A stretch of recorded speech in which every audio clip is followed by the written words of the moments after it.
Menyingkap tabir sejarah Syekh Bela Belu, ulama pelarian dari Majapahit di Dusun Lemah Putih, Desa Jati Greges, Kecamatan Pace, Kabupaten Nganjuk.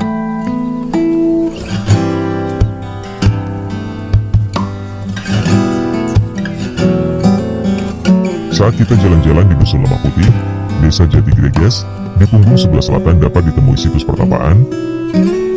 Di atas bukit, di atas perkampungan Dusun Lemah Putih.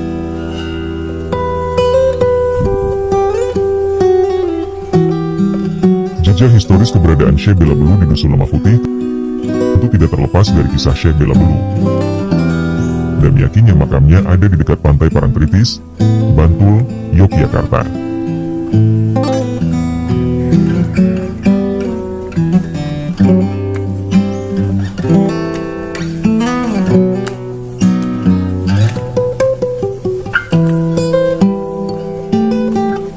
Pertapaan di Dusun Lemah Putih ini kemungkinan peninggalan asli Syekh Bela Belu saat dalam pelarian saat tidak menerima Islam atau saat mengembara mendalami ilmu dan menyebarkan ajaran saat sudah menganut Islam.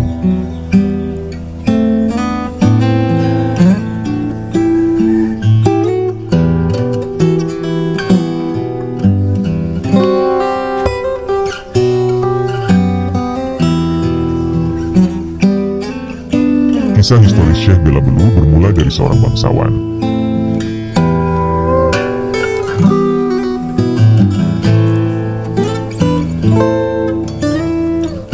Bangsawan itu bernama Raden Jaka Bandem, atau dalam versi lain terkenal pula dengan sebutan Joko Dander.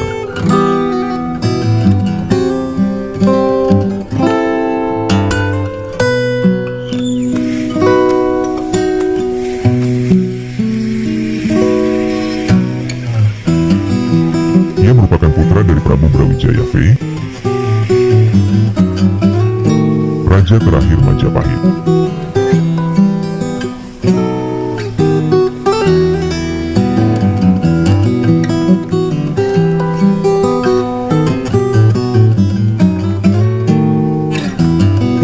Ketika kerajaan mengalami pergeseran politik dan agama,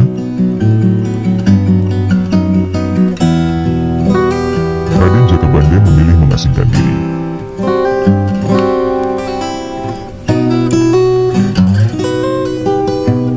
Bersama para pengikutnya,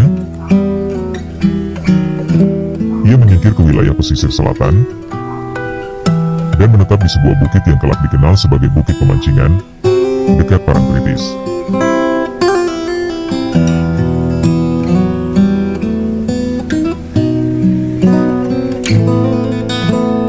Pertemuan dengan Syekh Maulana Maghribi.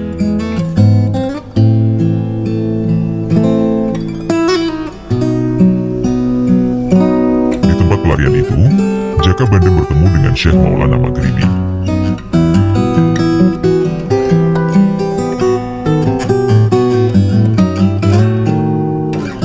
Syekh Maulana Maghribi ini ialah seorang ulama dari Persia.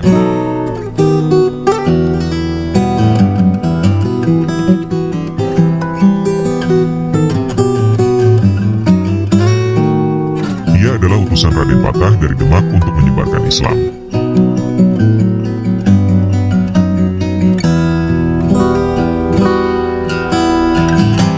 Awalnya, Jaka Bandem masih memegang ajaran Buddha.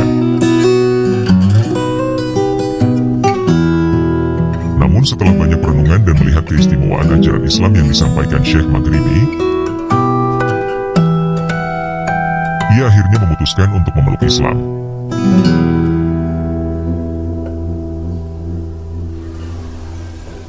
Laku spiritual yang tidak lazim. Salah satu aspek menarik dalam sejarah Syekh Bela Belu adalah metode bertapanya yang berbeda dari para ulama kebanyakan.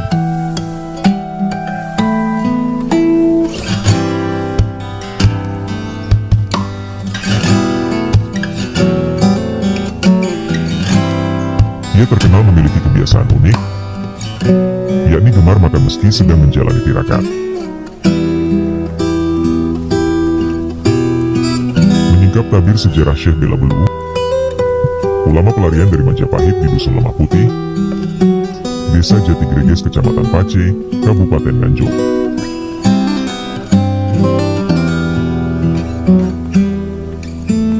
Dalam cerita Tutur Rakyat, saat mereka berlomba untuk sholat Jumat di Masjidil Haram di Mekah,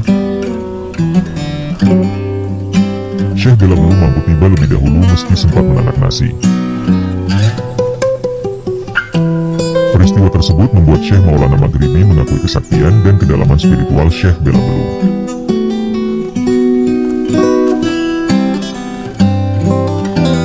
Penembaan diri melalui tirakat. Meski gemar makan, Syekh Bela Belu menjalani laku prihatin yang cukup berat.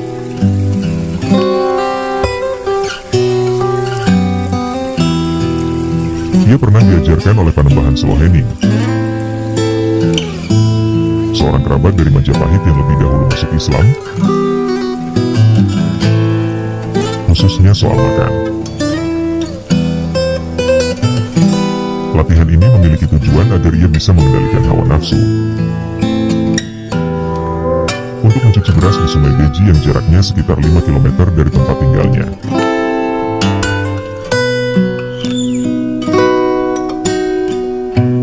Cara ini berhasil, dan Syekh Bela Belu akhirnya hanya makan sekali sehari.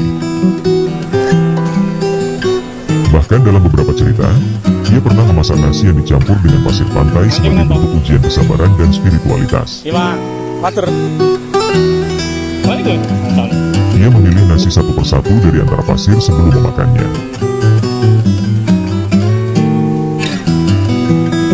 Cara ekstrim ini menunjukkan betapa seriusnya beliau dalam menambah batin dan menempuh jalan sufi ala Jawa.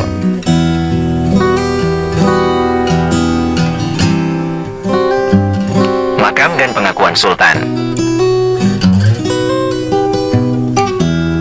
Sejarah Syekh Bela Belu tak berhenti pada masa hidupnya.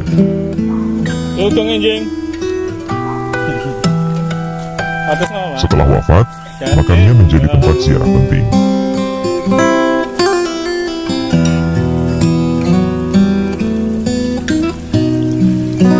Letaknya berada di kawasan Gunung Banteng, Parangtritis.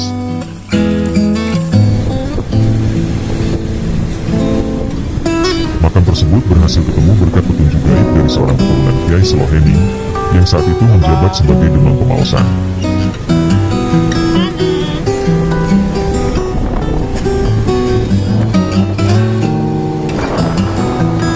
Tempat tersebut kemudian ditandai dan dipastikan sebagai makam Syekh Bela Belu dan adiknya, Syekh Jagan Aking atau Daniyakin.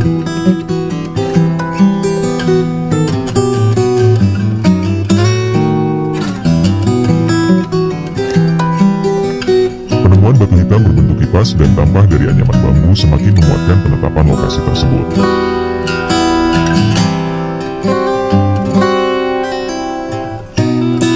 Sultan Hamengkubuwono IV kemudian membangun cungkup dari kayu jati dan lapisinya dengan batu hitam sebagai bentuk penghormatan.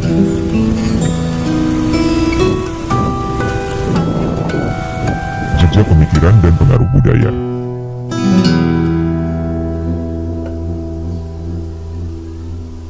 Kisah sejarah Syekh Bela Belu juga menjadi bukti betapa uniknya proses Islamisasi di tanah Jawa.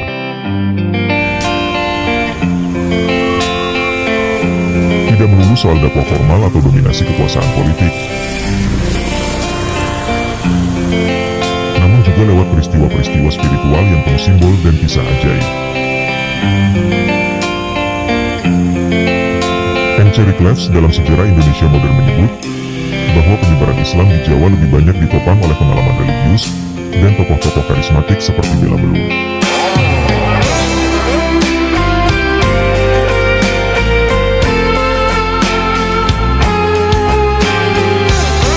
Mereka yang tidak biasa.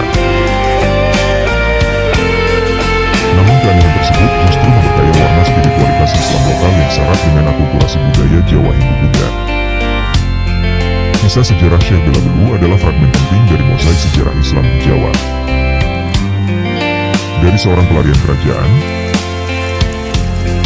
ia menjelma menjadi tokoh sufi yang disegani dan dikenang hingga kini.